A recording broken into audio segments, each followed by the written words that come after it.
with recent snooping scandals coming to light, how would you address the privacy and surveillance in the context of AI development? Well, I mean, that's a battle I've given up on. I mean, as I said earlier, I assume my phone is tapped. I can probably say hello to Mr. Modi right now if you want. Hello. So that's a battle I've given up. They're probably listening into this and saying, okay, what is he saying out there? But on a more serious note, I think these are actually very important things, and I think you need to establish rules with regards to privacy of citizens, privacy of data, and protection of data of our people, as a nation and as individuals. Thank you. AI has the potential to disrupt employment patterns. How do you ensure that AI doesn't leave behind those who might lose their jobs due to automation? Frankly, I'm not one of those people who believes that AI is going to massively decrease jobs. I don't buy that argument. Okay. Right? I think that some jobs will be lost and many more jobs will be created. Right? And I think we've seen this before. I was reading actually some accounts of when the steam engine, which you mentioned, was invented. People were saying it's going to destroy all jobs. The petrol engine was seen as something that would destroy all jobs. Computers were seen as something that will destroy all jobs. So we've seen this before. And none of these technologies have actually destroyed jobs. I think they have reallocated jobs. They've redistributed them. But I don't think we need to be worried about massive job losses. I might be wrong, but that's how I think about it. What do you think, Saeed, on this aspect as a Silicon Valley mover and shaker, funding AI startups every day, every other day? I believe I agree with the comments said, but I don't think this AI is as new as everybody says. Like someone said on the panel, the chatbot has been here for 30 years. I think this is a little smarter chatbot. And I think it will improve productivity. I think it will improve, like let's say if you have a team of 10 people to do a startup, you could accomplish more with the 10 people. In the realm of AI ethics, how do you balance the need for innovation with the responsibility to prevent biases and discrimination? What do you think, Rahul? Human beings don't have a very good record of being ethical. I mean, World War II, World War I, these are not, human beings are not that ethical. But I think these are things that, as Sam said earlier, that we need to sit down, not just as individuals or nation states, but as the planet as a whole and discuss these things and try and understand the possible repercussions. I mean, these type of technologies have existed before. There is a precedent. It's not, AI is not, the first time a technology is dangerous. Nuclear weapons, for example, are an example that were very dangerous and were sort of managed reasonably effectively. So I'm sure that these questions can be tackled. I think we should be optimistic about things like AI, and also what you mentioned, we should be realistic. I mean, I'm also not entirely convinced that it's going to transform the world completely and everything's going to go upside down. So I think there's a little bit of balance that is required when you look at these things. Education plays a vital role in the AI literacy. So how do you think we can integrate AI education as part of the Indian curriculum? Maybe if you become the Prime Minister of India in 2024, what skills you think India should prioritize for future generations? I mean, for me, I'm sitting here today, and a lot of my time is spent back home in the rural environment. So it's a cultural sort of huge transition, seeing, having this type of discussion and then seeing the reality of the Indian education system and our school system and stuff like that.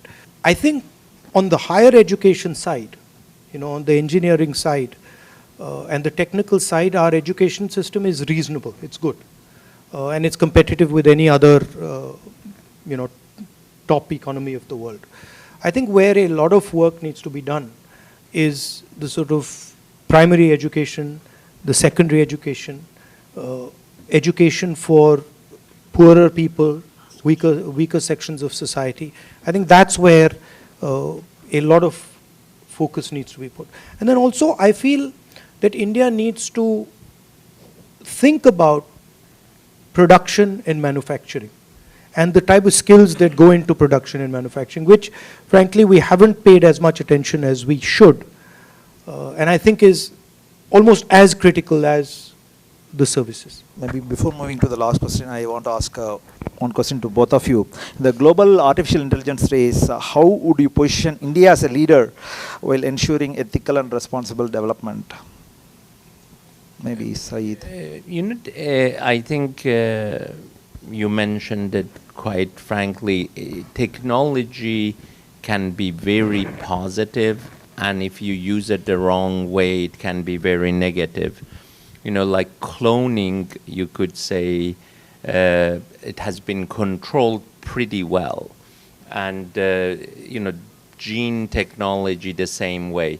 So I really feel we would have enough discipline just to control the negative part of it and focus on the positive. That's all I can add. I think on the India and AI question, I think India and China have the largest data set on the planet. And I think any AI system is going to operate on that data.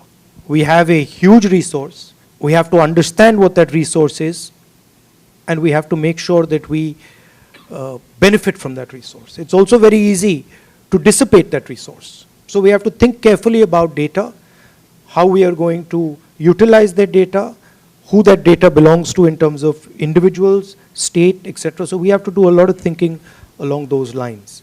We need to make sure that we understand the repercussions of misusing or incorrect use of that data. Today, I don't think India as a country has quite understood the wealth of its own data.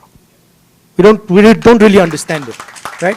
And I worry that we will take decisions with regards to our data that will then become problems later, right? We want to make sure that India understands that this is actually the nation's wealth, the people's wealth, and it needs to be treated with care and with vision. At the same time, you can have, I'll use the Saudi Arabia example again. You can have oil, all the oil in the world, but if you don't have the internal combustion engine, it's meaningless, right? So it's not good enough just to have the data. You also need to be able to process the data. You also need to be in the game when it comes to AI and things like that allow you to monetize, allow you to use the data. So we need to have a strategy on both those things. Data is the new oil.